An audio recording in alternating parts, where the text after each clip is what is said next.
How many of you found this a little more challenging than might have seemed like on the surface? Linda and I were having this discussion. I'm going to pick on Linda for just a second here. Linda and I were having this discussion, and let's talk about what it is. Why do we have this much information? I had this conversation with a couple of people, right? So you, Linda, told me that there was some things that you were trying to accomplish with your PowerPoint. What were some of those other things you were trying to accomplish? Let's see. One of them is to make the kid be human and not just a behavior. So it's in first person. So it is, this is me. This is who I am. I live in this context. I have these other things going on, so that it's almost an exact opposite of not just the behavior, but it occurs within a context. Yes. It occurs over settings. Yes. And what do those other settings look like? So that's the first one. The second part was, these are kids who we are trying to help do some training for staff, so that some of the analysis has already been done, but we want to show it within that context of, here's the background. It's not just the behavior that's occurring that you see right now, that there's some history of attempts for intervention, some FBAs that have already been done. This isn't the very first time you're seeing, the behavior you're seeing fits within a historic context. Absolutely. I was just talking to Kathy. Did I just lose you? Kim. Was it Kim? Oh, there we are.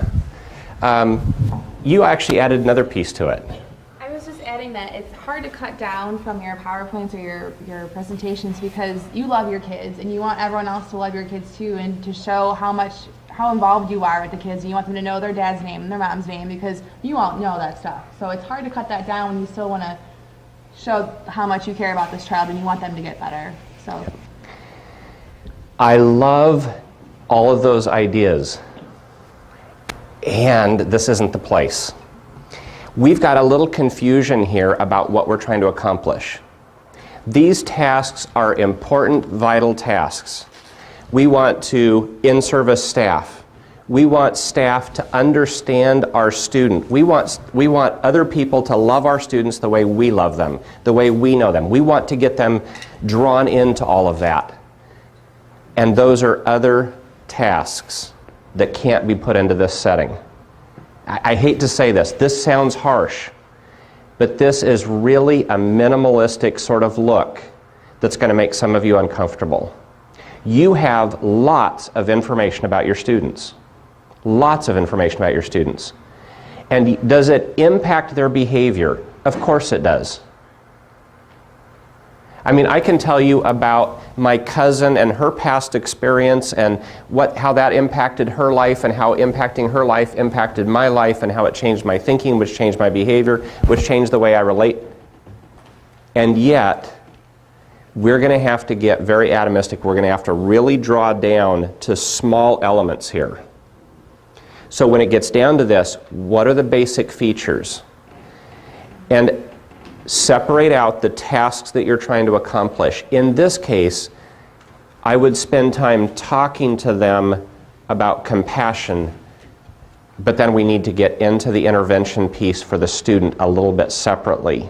And when we do that, if we have lots of information, and you have a lot, what's going to happen is your staff are going to get overwhelmed with all that information. When I look at it, sometimes I just go, that's too much. Have you ever had a textbook that was like this thick? You know, those $400 textbooks? And just looking at it, you don't want to open it because it just looks like it's so much. There's actually one of my favorite authors writes, and his chapters are always really short. Now, the book isn't short. Why are the chapters always really short? It makes it easy, and I always know that there's it's like I can actually get into one more chapter before I go to sleep, because there's just this much more. Think about this with a teacher. I'll get to you in just a second. So think about this with a teacher. We've got tons to do. Can I do one more thing? Can I take one more thing on my plate? If you give me a lot of information, I'm going to be overwhelmed and go, I can't deal with this. And I think many teachers are overwhelmed and can't deal with it. On the other hand, if you say, let me just really basic here. We've got this 7-year-old who does this, this, and this. It happens in these conditions, it doesn't happen in these, and these are the things that happen afterwards.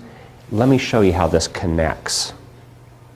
Now I don't have to understand, Linda understands all this stuff, the poor motor tone, and she gets all that, and she has that larger view of all of this. I love that. Don't swamp the little boats with all that information. You know what to do with that, but if they hear that, they don't know what to do with that in most cases. So keep this really small, really focused. I have a question. This kind of goes with what Kim was saying. Like when I do present a behavior to like my own school support system, and we talk about it, I feel like if I don't say, here's what I've tried, then they come and say, well, duh, just do this, but I've tried that. And so then I get like frustrated because like I'm not an idiot. Like I'm Yes. trying the basic stuff. Yes. But it's going beyond that. And so Absolutely. how do you deal with that? So let's go back to, we'll just think back on it because I'm not going to dig through the PowerPoints right now. But so let's go back to this issue of if you know the student, the basic context, the basic behavior, sort of the setting in which it occurs, now do we know what questions to ask? So now could I say, so Marcy, tell me, what are the things that you've tried thus far? Is it just as easy if the teacher is already set up and knows what to say? Absolutely. Because what you want is, as you get fluent with this case presentation piece, I'm not so concerned about you as I'm concerned about the other people you work with. I want you to get fluent at this so you can take it back to the staff you work with. As they become fluent at it, they can come to you and very quickly say, here's what's going on. And you can have a 3-minute conversation in a hallway that can result in an intervention. Wow, that's pretty impressive. And you can have that 3-minute conversation that leads to a 20-minute interview, that leads to a larger behavior support plan, but that sort of eliminates some of the other distractions. So give me just 1 second. If they can also add to it, here's what I've tried is these 3 things, just in a very succinct way. Great. So that's okay to add that? Absolutely, absolutely. What you're going to need to be careful with, let me give you an example of this and then a non-example. An example would be something like, we've tried praising the student when they raise their hand rather than scream and shout out, and that has not worked. Although, I'm not concerned, I'm concerned that I haven't always done that. And so maybe I've slid a little bit there. Or we've done this perfectly every single time and it still continues. So if you can get them to think about it in those terms as well, because sometimes the interventions weren't implemented with the best fidelity, right? And so if we can just say, hey, I'm just being honest with you, I didn't do it perfectly. I think, every now and then I slipped up. And I've got teachers who will say that to me now, right? They'll say, hey, look, I know I'm not supposed to pay attention to them when they're doing this. And every now and then I slip up and it frustrates me so much, I go, stop doing that. What's just happened? Maybe that I've just reinforced the behavior. And now I know something about how I have to help the teacher and how I have to help support the student more directly. Linda. So you talked earlier about the fact that sometimes when the teachers go behind the teachers' closed doors, how that really is just getting attention for the problem. Oh yeah. How do you take make it brief and not just a venting? How do you move to that fine balance that's in between the two? That's a great question. I think it's completely appropriate and necessary to let people vent. But separate venting from problem solving. Because what we do is we get mixed up between problem solving and venting, and now we get into admiration of the problem, and people sit around and go, man, you think you had it tough. Last year he did it 4,000 times. This year it's only 3,000. You've got it good. And the teachers this year's going, yeah, but 3,000 is, like 40 times a second. And they get it, and it's like, whoa, hold on a minute. So let's back up and say, boy, I really hear that you're frustrated.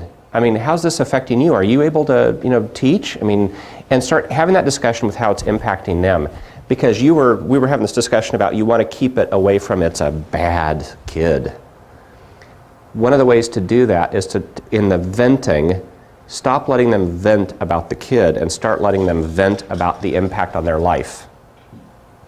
How does this impact you? This impacts me because I've got, X number of other students I have to work with, and I'm frustrated. I wasn't brought here to deal with this one kid who's messing up my day and my schedule, and I'm already tired, and it's near the end of the year, and I don't think I can make it. And, and you'll get teachers start sharing a lot of other things, and you have to listen in that for the critical elements of teacher support. So, number one, do they have the support that they need? Number two, do they need to have a plan for them? For example, do you see a teacher who's at the end of their rope? Because when I've seen a teacher who's at the end of their rope, I'm not concerned about the behavior support plan for the student at that moment. I'm concerned about a behavior support plan for the teacher. What does the teacher do if they've had it? They're done, and it's still 10 o'clock in the morning. Do they have an emergency escape plan for them? Have that set up. It's that piece about help me with the quote here. People don't care how much you know until they know how much you care. There's a piece you have to show that you care about the impact on their world. And now once you get past that, you can get into the intervention planning. You can say, look, we've got something set up for you now. Let's talk about the kiddo, because I think this will make your life easier if that student behavior improves. But you've already got in place for them some supports. You've got in place for them some stress management techniques and some of those things. If you forget about that, you're adding one more stressor to their life. Does that help? Does that get to the question you were asking a little bit? A little bit. You want to ask it again? No, Spin on that one for a while and come back to it. Okay. Okay, we have a presentation of examples and non-examples here. This is to sort of lighten things up a little bit. Help me out, come on up, please.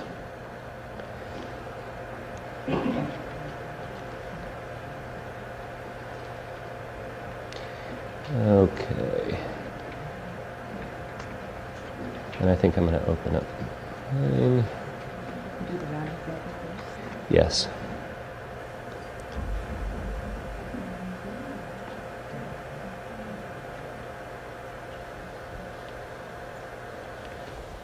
Okay. If you pull down, it goes forward. Okay. We had a little fun with this, and we created a non-example before we did our example. So this is Alice Crandon. Okay.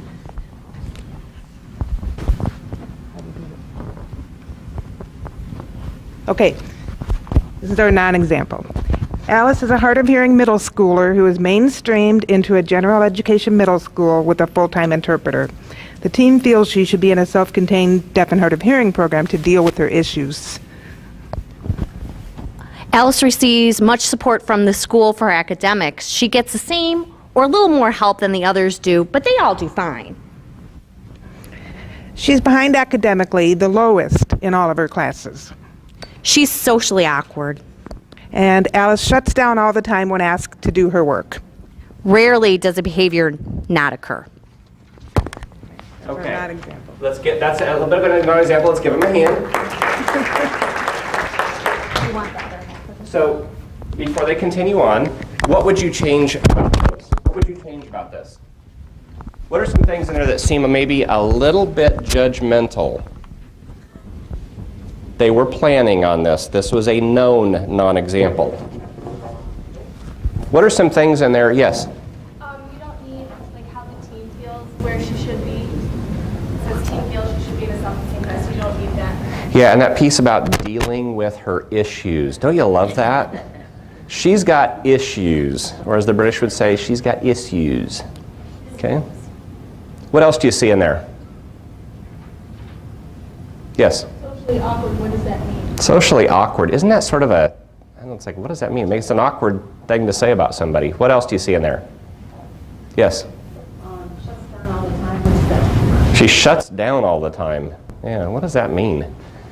Yes? Doesn't really give us a clue exactly what a little more help means and what does all do fine mean. It just... Yeah, did you notice that? She was sort of punching that one.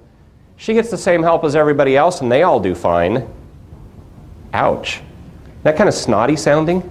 It's exactly what we were intending. This is a known non-example. Yes? Doesn't have a specific behavior. Yeah, what's your concern? What's the problem here? And Rarely does the behavior not occur. I mean, again, so there's that piece of asleep, when does it not occur? Some of those pieces. Okay, let's go over into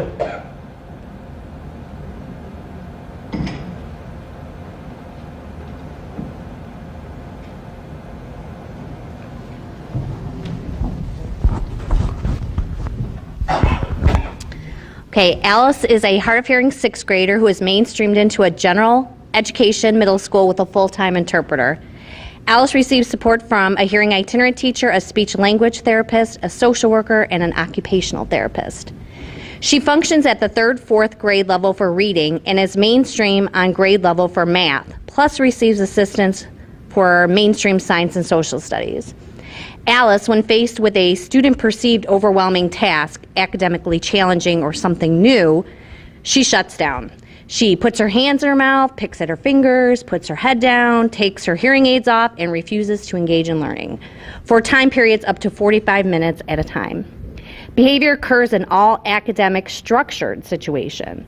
Behavior does not happen at lunch, passing periods, or other non-structured periods of time. Excellent. Thank you, Plainfield. Let's give them a hand. You guys have a seat. Does that give you a little bit more information? What do you do with that now? Are there questions? If you see this, if they do that presentation, are there questions that you're going to want to ask? What questions would you ask now? Yes? Does this behavior happen in the self-contained area? Yeah, great question. So I'm noticing that she's behind in some areas and probably getting extra support there. She's mainstreamed in some places. It implies maybe she's not mainstreamed in all areas. Is that true? She's mainstreamed everywhere for everything. Not for reading. Not for reading. So anytime there's a different, we talk about it as a variable, right? I mean, anytime there's variables or things that vary. If it doesn't vary, if she's always mainstreamed, then you don't have anything to compare it to in terms of mainstream versus not. If you have something mainstream, something not, now we can look at this a little bit differently.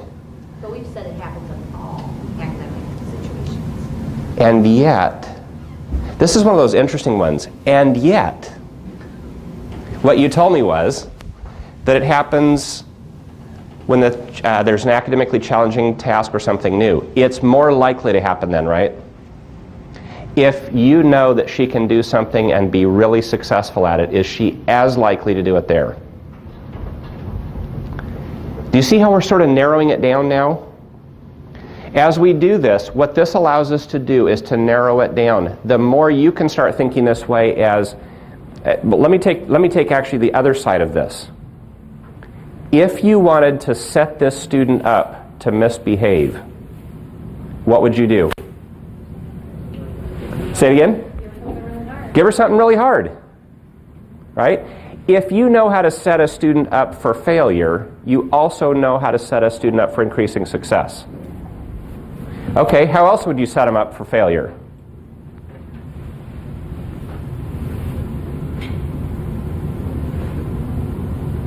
I'd keep them in academics all the time. I'd never let them have any downtime at all. Do you know where this goes to? It goes to maybe what we can start thinking about is there some time where she's phenomenally successful and gets some downtime and some mildly challenging tasks. Downtime, mildly challenging. Downtime, mildly challenging. Do you see where we're going to with this? Once we start knowing the basic elements here, we can start looking at it as how do we provide support. We've talked about collecting data, but I want you to think about the collection of data as the beginning of behavior support planning. Asking the right questions is critical. Why is this sentence in here? I'm not going to ask them because I know they know why the sentence is in there. Why do you think that sentence is in there? Is this sentence interesting or important to you? Which one? The functions at the 3rd, 4th grade level. Why is it important? Because she's mainstreamed? It sounds like not mainstreamed in reading, though. Is that correct? So let's take this apart for just a second. Go ahead and ask. She's reading on the 3rd, 4th grade level, and she's in science and social studies, which require her to read and be frustrated Perfect. in the 6th grade curriculum. Perfect. So my guess is her world is difficult, challenging, novel, etc. So immediately, you're able to pull this apart. You're starting to look at what might she be doing? What might be the function of her behavior? If we know that everything's challenging, think escape. So as I look at this, my question is always going to be, she's reading at a 3rd or 4th grade level. We know that 4th grade is about where the kids hit the wall if they can't read, right? Read, correct? Did I say it that way? So this piece of 3rd, 4th grade level impacts everything else she's experiencing. And anytime a student is mainstreamed, the next question I'm going to ask is, are they at grade level in all their other classes? See how that works? So just a little feedback here is, I would say she's reading at 3rd, 4th grade level, receiving individual or small group assistance. She's mainstreamed and not at grade level in her other classes. Automatically, I have information to sort of move me forward there. Other questions or thoughts about this? Let me rephrase that. What other thoughts or questions? This is harder than you thought, isn't it? And this seems like a detour from some of the stuff you've received about functional assessment thus far, because you've been filling in blanks in a lot of cases, right? You've been doing interviews, but this piece is about getting the other people to help you get the information you need. I know that you know this, but now you're having to make sure that the people around you know how to think this way. Okay. Yes, go ahead. I want to know, since she gets help, if she's overwhelmed with the task and then can bring it back to the itinerant teacher, does she then complete the work? So is it a matter of once she's got the help she needs, then she can complete the task? She just can't do it within that classroom? Good. You're starting to see the questions that need to be asked in the case presentation. Your teachers can be your biggest ally and asset in the functional assessment process. If they know how to give you this kind of information that we had up here, it's going to make your job in developing a behavior support plan so much easier. If they can start sorting out the relevant from irrelevant information, it's going to make it much, much easier for you. Okay, my guess is that lunch is ready. Is that true? Oh, 12:15, perfect. Then that's excellent. That actually works just fine. We'll plan on 12:15. Okay, so what I'd like to do is, there was somebody who had a thinking functionally presentation ready. Who was it that... Who had the thinking functionally presentation, the ABCs of thinking functionally? I think that's Children of Peace. Oh, here it is. Know your ABCs. Are you ready? Excellent. Come on down.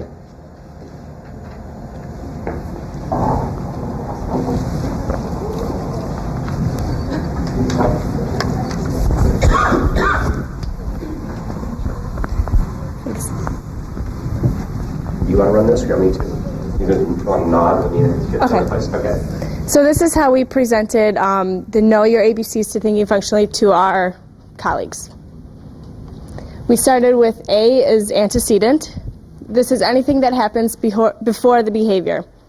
So if it's a setting event, it happened probably where you couldn't see it. It was way before, maybe they came to school, maybe they entered your classroom, but you probably didn't see it.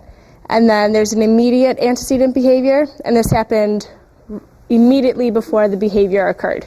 So maybe the teacher saw it, it was in the classroom, but it was right away, the antecedent occurred, and then the behavior occurred.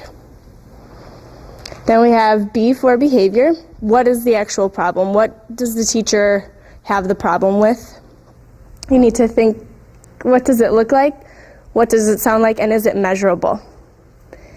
And then we have an example, like it gets out of desk and walks around the classroom during instruction time. And then C for consequence. What happens after the behavior? What does the teacher do? And then you need to think, is the student obtaining something, or are they escaping something? Are they getting something, or are they going out of the classroom escaping something? And then with your setting event, antecedent, and behavior and consequence, you should be able to fill it into this hypothesis statement. When the setting event has happened and then antecedent occurs, the child will do this behavior resulting in a consequence. Thank you. Let's give Rachel a hand.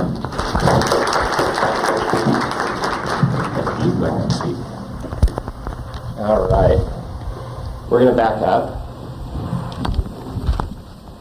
I like the visuals.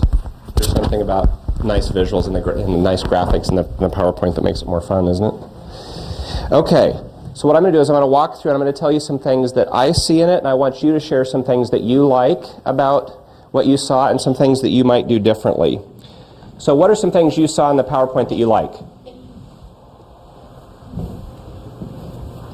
Like how simple it was. Yeah. It's to the point for maybe somebody who had not heard it before or had not been presented this model. It's simple. It's real basic. You don't need a lot of explanation around it. You just cut right to the stuff. And I think that's going to be important because most of the time when you're doing this, you're going to be doing it with people who don't feel like they've got a lot of extra time to give you. So cut to the chase, give them what you need. I saw another hand over here. It's to the point.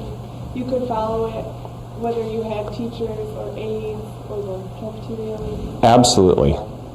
Yeah, it's really interesting. As I do family, PBS for family nights, I started doing this with families. I'd ask them, do a presentation, and I would always call it, why do they do that and what do I do now? I had a school psychologist say, it's irresponsible of you as a psychologist to be teaching parents to do FBAs. I said, excuse me? They said, they're not trained professionals. I said, no, they're not, but they're not going to ever be trained until they are trained. And this is not, undoable for anybody. You can train kids how to do this. And in fact, we've taught middle school kids how to think functionally about peer behavior. It's very doable. And so being really basic and having it ready to go for anybody is a nice thing. And don't you want the parental input from FBA anyway? Absolutely. Don't you need it? Well, and a lot of them would say, we'll ask the questions, thank you very much. We don't need them to understand we're the high priests of psychology and we'll figure it out for them. I'm a psychologist, I get to say those things, right? So, this is a piece, though, is I want them to understand, I think we do more by giving away our knowledge and skill set. And the more they understand it, just like the teachers, if your teachers can present the case study to you in a really compact version, your meetings are going to pop. My goal is for you to have this initial meeting, the thinking functionally meeting, just to start this, shouldn't take more than 20 minutes. You should be able to pop through this very quickly, cut to the chase. What about this? What about this? Get down to, here's what I think the function or purpose of that behavior is, and come out with a really, basic little, some basic little interventions. Then you can step it up into the functional assessment and collect more information as we go along. But I want to share that information. I think it serves you well when the people around you have the same level of knowledge and skills. We can have a discussion in here that moves much more quickly than if I try to have this discussion with my parents. Why? Because we have a common language to some extent. What else did you see? Yes? Yeah. Well, the other thing too, this is kind of the basics, and for a lot of the staff, that's all they're going to need. And Yes. they don't really start thinking functionally until they have a case that they're Yes. involved in. So if they can come and bring the case like it is, like that, then you can do the more thinking functionally. But if they've never experienced working with a student that needs FBA, they're not going to be able to. Yes. And I think every person who works with people has had a great FBA study. They just need to make the connection. This goes back to, you have somebody come up to you 20 minutes later and say, hey, I was just thinking, what about this or what about that? So here is my recommendation there's two recommendations I would make for maybe altering this. One is, you get into the antecedents, behavior, and consequence and the definition. What I might do is I might explain your title right in the second slide. I would say, we're going to set it up, and I might actually put the boxes. We're going to set it up where here's behavior is a B, the antecedents in the box, the A in the box before is antecedents, and the C afterwards is consequences, so they can see it visually. They've heard the words now. Now what I'm going to do is come and explain to them antecedents, behavior, and consequences, and a hypothesis statement. And the one slide I would add to this then is I would probably add a case study where you give, here's an example of a setting event antecedent, the immediate antecedent, so there's the set up, set off, here's the behavior of concern, here's the consequence, and here's our hypothesis statement. So you have one on one slide, one full set. Now, I go back and forth on this one. In chronological order, it's A, B, C. But I'll tell you, in most assessment procedures, it's B, A, C. So it might be more important to them, and you might actually do this in a final slide, is to set up an A with a blank, a B with a blank, and a C with a blank, and say, tell me the behavior. Think about a kiddo that's struggling a little bit. Tell me the behavior, describe it. Tell me what happens right before. Tell me what happens right after. Let's see if we can come up with a consequence statement. And to make it personal to them is walk through a real basic, just a real basic case with them. I think what you've got is a beautiful setup here for doing this. So this is very nice. Now, I'll let you wrangle this with Sherry, but I would really love to see that all of you have access to the PowerPoints. If anybody doesn't want anybody else to use their stuff, tell Sherry. But otherwise, I'd like you to be able to swap, can I use this? I love this on yours, and I want to use it. That's fine. I think that's great. Don't feel like you need to recreate the wheel. But I would encourage that each of you have somewhere on a CD or your computer hard drive or on a flash drive or something, have this on there and be able to pull it up really quickly, or on a shared drive with your district, pull it up really quickly and be able to walk through it with a staff member, even if it's just one-on-one or a small group or whatever. Do you need the where, when does it happen, when does it not happen? For this, Later, is that the later question? For this, the where and when does it happen, just real basics under the antecedent. Remember that this is not a functional assessment. This is just thinking functionally. This is to get them in the same mindset that you have. Otherwise, they go down a very different track. Other questions about that? Yes? If we're finished talking about this, can I learn more about your school? Where are you? Who do you serve? Children of Peace. Good. Yeah. Yeah, go ahead. If you want to just... We're in Chicago on the southwest side by San Diego, right in the medical district. It's a Texas. And is it... Oh, yeah, it's South Religion. And who do you serve? What grade levels? What? Preschool to 8th. And is it... It's general ed? Education building, and then we also have regular ed, so it's Okay, good. Thank you. Yeah. Other thoughts, comments, or questions?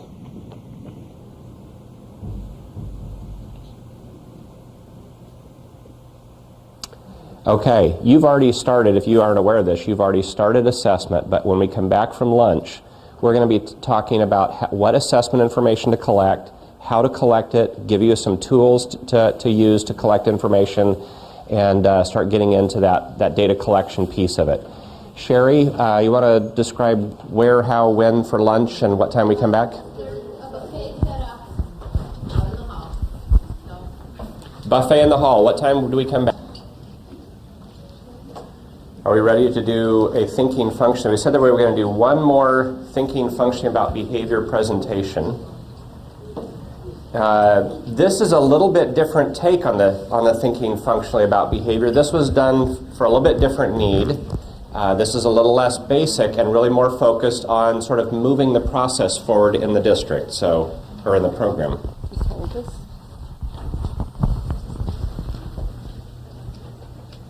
What we did was presented this to our special ed teachers in our building. So there's about 15 teachers. And we've been doing BIPs and functionals and what have you for a long time. So a lot of us are right in the middle of actually working through the process with students, or having students that are on behavior charts. And now where do we go from here? So that's what this basically was designed to meet those needs. So you just want to hold down on that right there. It'll move it forward. Oh, this? Yeah, just That rocker switch right on the side there. And I'm going to stick this in your pocket. Oh, okay. I'm not good at giving presentations, so this is all new. What we started out with was, why are we even talking about this? Our school is also going with the RTI model, so that what we wanted to bring across was that a lot of time is spent on the behavior, and so what we put into this was Dale's thing on herding cats, kind of to bring that point home.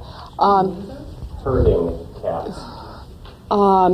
We talked a little bit about just what the two models were about and what would be the difference. And one is basically fix the child, so it's the fix it, don't change it model. And that what we were going to start to look at was more of a systems-based, and what's the purpose of the behavior, and based on that, changing the environment. We also then talked about what thinking functionally means. Why do they do that? And then started to talk about more of the operational definition of behavior. What does it look like? Because what we're finding is, and we really focused a lot on this, was because what we're finding is one person goes in to observe, or if you have an aide that's taking the data, they're taking something completely different. And so if we're all on the same page, any one of us can walk into a room and actually see the same thing and hear the same thing, and that's what we wanted to target. And that's when we had the other video that Dale had about the dancing bear and counting. Went through these types of things. And then we talked a little bit about the antecedents, and also what we're finding is that when we look at just the antecedent, we didn't have the distant antecedent. And that, for some of our kids, is real important to put into there. And then we talked about basically the consequences, and what happens after the behavior determines whether or not that it will continue. The function and purpose. What we're finding with a lot of our students that we're dealing with right now is the sensory piece, and so we've included the OT a lot, and so that's just from the cases that we've dealt with this year, why some of these things were put in there, and not just obtain or escape, to make it more relevant to our staff. Oops. The escape, kind of just to give them an idea of a flow chart. And also getting them to think more about just not the ABC, but to put in the setting and event and what the payoff is, as opposed to the consequence, because then it's like, what's the punishment that they had occur?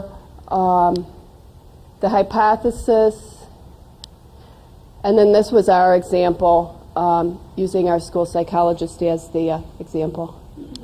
And then we just put this in because this would be the next step in the process that eventually we would like to get to. And so talking about what would be a better way to meet the need, so that when we start to look at actually thinking of how to meet their need, or when we start talking about the BIP, which these may go to, or the chart, or whatever, getting them used to thinking about it in terms of a replacement behavior. The other thing that we put in is why are we even doing this? Because this is something new for us in our school, is actually having us come in and actually talk about this. So we put in there about attending these conferences, and also the RTI and some of the new state mandates for putting in the positive behavioral supports. Good. Let's give Mary Beth a hand. Thank you. Excellent. So you'll always hear me go back to talking about systems change. So Mary Beth and I talked about, from a systems change perspective, the importance of meeting needs. When it's why we're doing this, I always say that the first and most important thing that we should say is we're doing this because it works for children. always start at the place you have agreement and get behavioral momentum from there. So we know we all agree on that, and then let's talk about meeting needs. And so I talked about this issue of, we're here, we're going to support you, you're going to be trained in how to do this, you don't have to worry that you're doing this on your own. The district supports this. That was a part that Mary Beth said was critically important, was that you had staff that are going, I just need to know if the district is committed to doing this before I commit to doing it. Now, from a functional behavior point of view, I say that is smart behavior. It is smart on the part of our staff to say, I'm not going to do it just because you ask. You have to show me that it benefits kids, and you have to show me that the district is committed to it, because I don't want to be part of something that's going to last a year or 18 months and then have it taken away from me.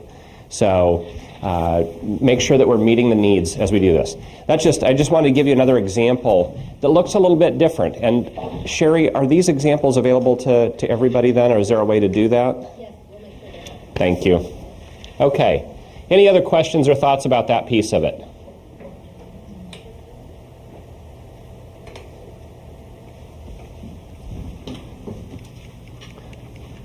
You're learning fast. Watch this. Just see how fast you learn. Okay. Okay. I don't know if you noticed this, but what we were talking about this morning was assessment. Now what we're going to talk about is assessment. So that was actually building. We're building on what you did this morning. This morning was really about you learning how to be a collegial consultant or collegial consultant. It was about you coaching so that all of the staff have a set of skills that makes it easier to have conversations. It is very hard for me to converse using sign language. I need an interpreter. If I was trying to do a functional assessment with somebody who doesn't speak that language, I'm going to need an interpreter. What we're asking is for you to teach communication, in this case, the language of functional assessment to the people around you. So that's the basis on which we started with this case presentation and the thinking functionally about behavior. It's also a good intervention for the teachers to be able to think functionally about behavior and be able to start doing that more consciously as they work with low-level behavior. But as it goes up, we're going to need to do more formalized assessment. And that's what we're going to talk about now. So I want to give you a definition of assessment, and I want to be really clear on what assessment is and is not. So assessment is the process of collecting relevant information to answer important questions or make important decisions. Testing is not the same thing as assessment. You can administer a test and not have done assessment. We do tests all the time that are not useful in helping us answer questions or make decisions. And sometimes we can do tests that are important, but they're not enough. Assessment is the process broadly. It may include tests, it may include a lot of different things, but assessment is the broad process of collecting important information. Now, there's three pieces that I want to focus on in this: relevant, information, and important. Relevant. We're going to collect relevant information that is directly related to what we are looking at here.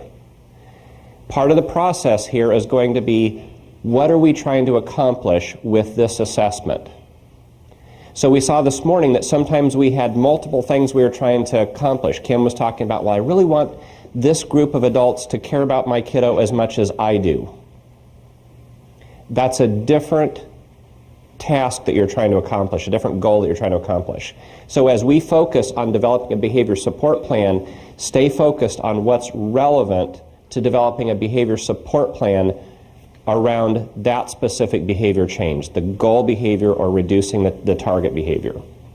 Information, anything that can be recorded. We're going to narrow this down more and more, but information is a pretty broad thing. And important. When we talk about important decisions, something of great significance or value.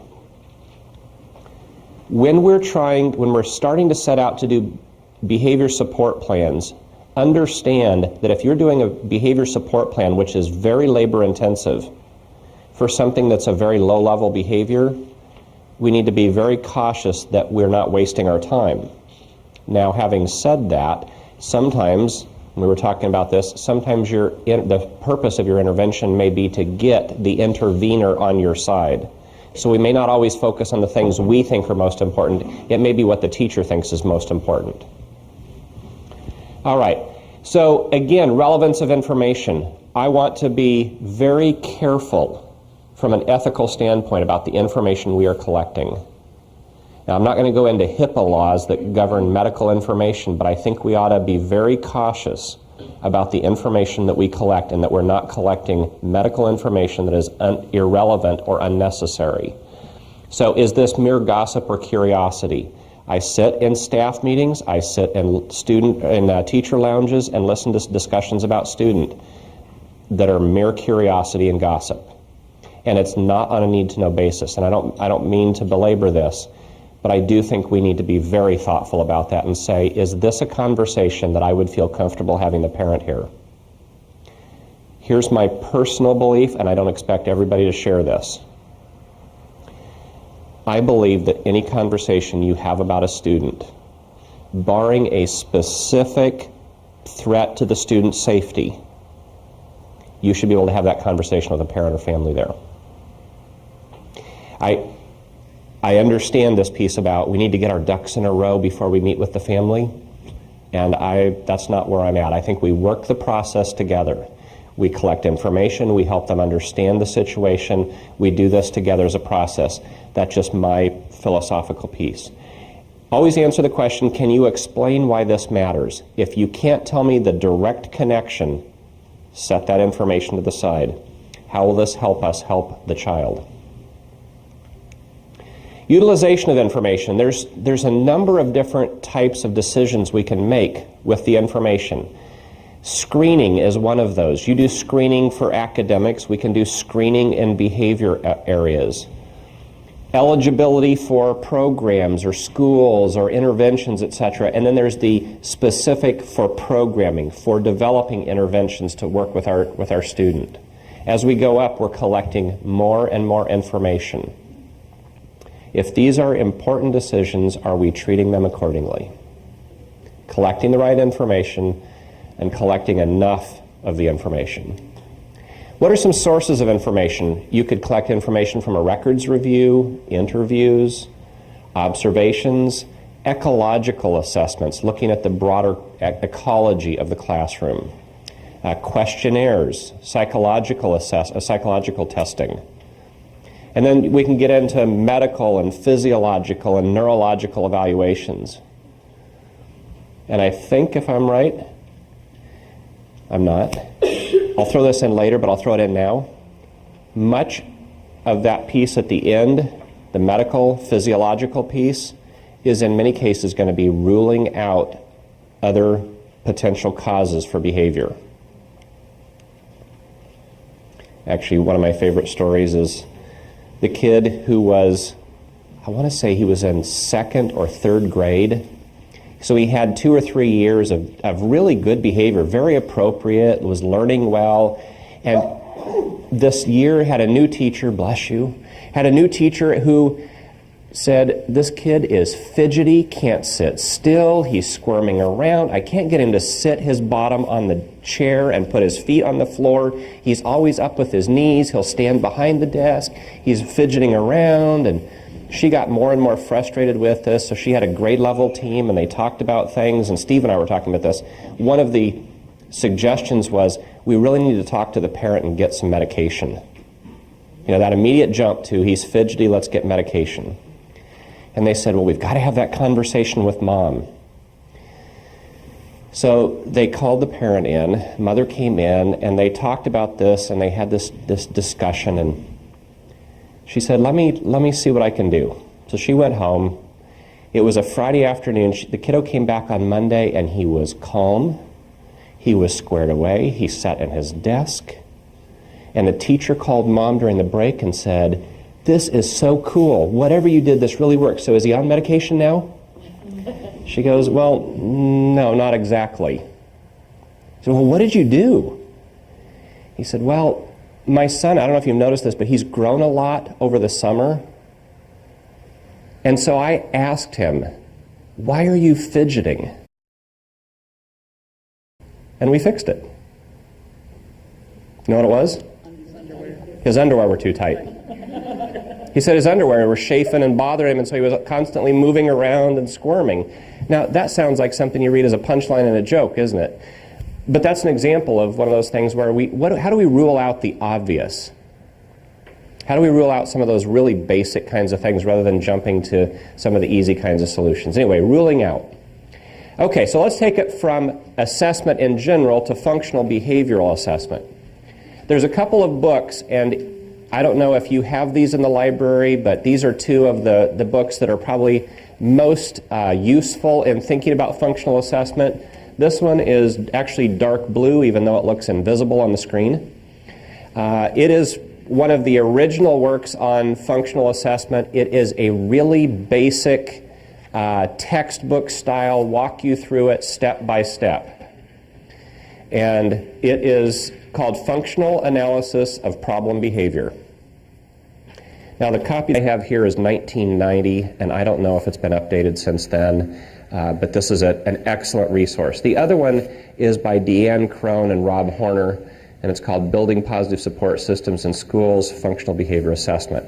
These are two books that I would encourage you to think about if you're looking to put something in your library that gives you some resources. These are very straightforward reading. These are considered two of the basics. All right, so what is functional assessment? Functional behavior assessment, FBA, is a process for identifying events that reliably predict and maintain problem behavior. Now, you already know enough to tell me, in our ABC analysis, what predicts behavior? What do we look to predict behavior? Antecedents. And what do we look to that maintains the behavior? Right. Okay.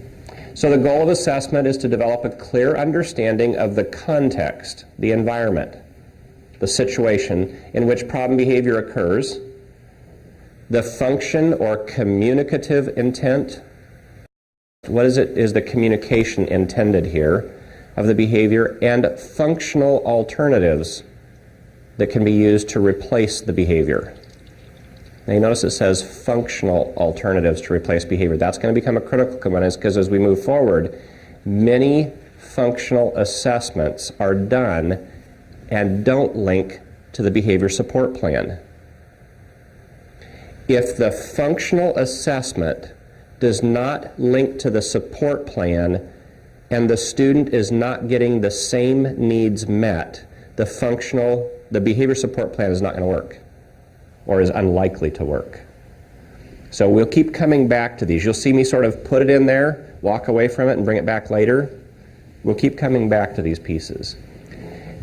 Applied behavior analysis, I mentioned, came up with folks with severe disabilities who couldn't communicate in any way other than their behavior, and it's worked its way down into FBAs in schools for kids with normal intelligence or average intelligence and able to communicate, and it still works. There's been questions about it, but I think that the research in the last few years has really found that it's been very supportive, and there's some meta-analysis now that do that.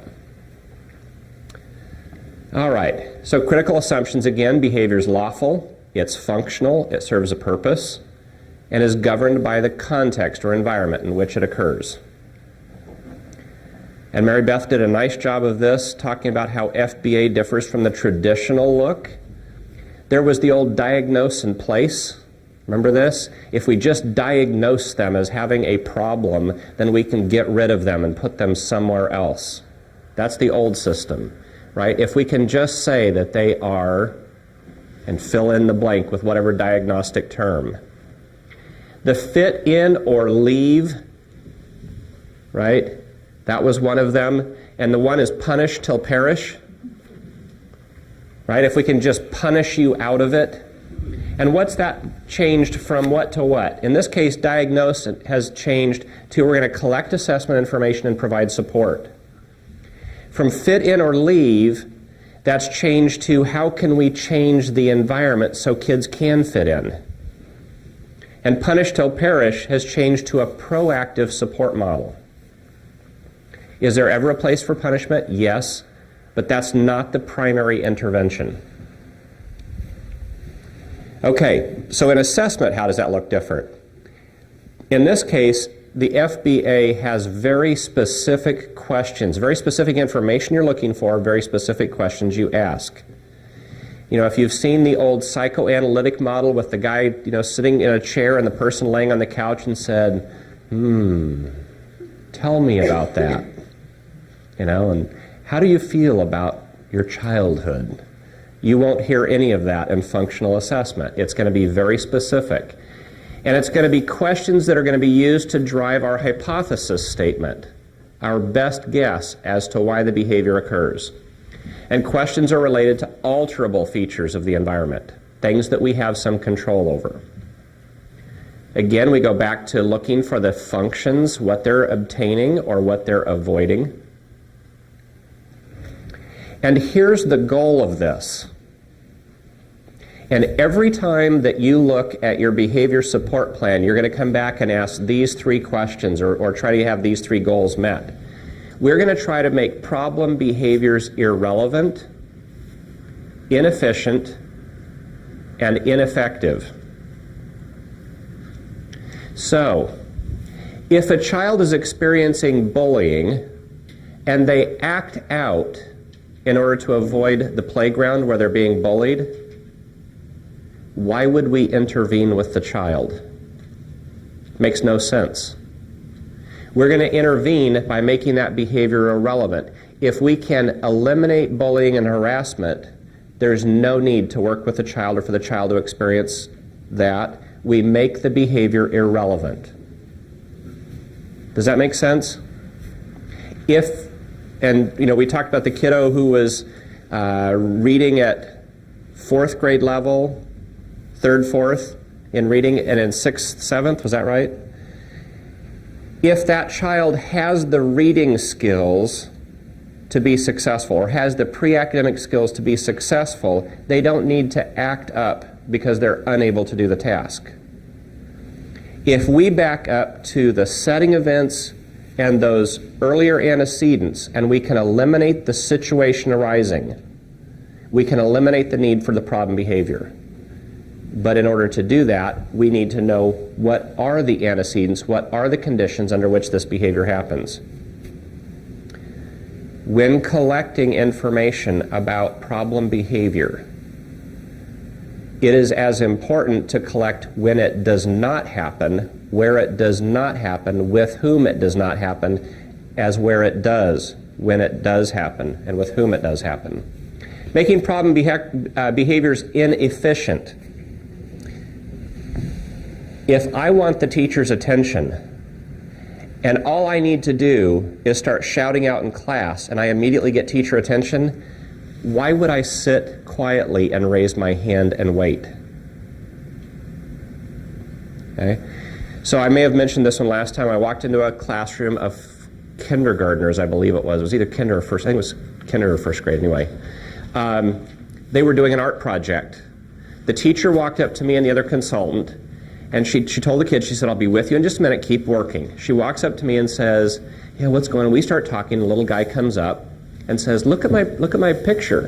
And the teacher says, I'm with a guest right now. Go back and I'll talk to you in just a minute. We turn around to talk, and we talk for about another minute, and another kiddo comes up and pulls on teacher's leg and says, look at this, and sticks it right in her face.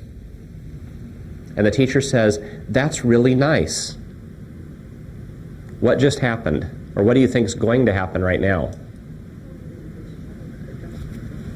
What's that? Here comes the line. Here comes the line. Yeah, the whole herd came forward, right? We had a whole group of students who came up. Why? Because it was more efficient to do that than to sit and wait. So we have to make sure that the behaviors, the inappropriate behaviors, are harder for the student to get what they're looking for than the appropriate behavior. And ineffective. Problem behavior is just simply not rewarded. In some cases we can do that. In some cases it's harder. Okay. So we talked about this. We have the setting events. This is called the four-term contingency. It's the setting events, the antecedent events, the behavior, and the maintaining consequences. What do we have to walk away from an FBA? We need to have an operational definition of the behavior, identification of the predictive events, maintaining consequences, a hypothesis statement, and in some cases we will do a direct observation in order to sort of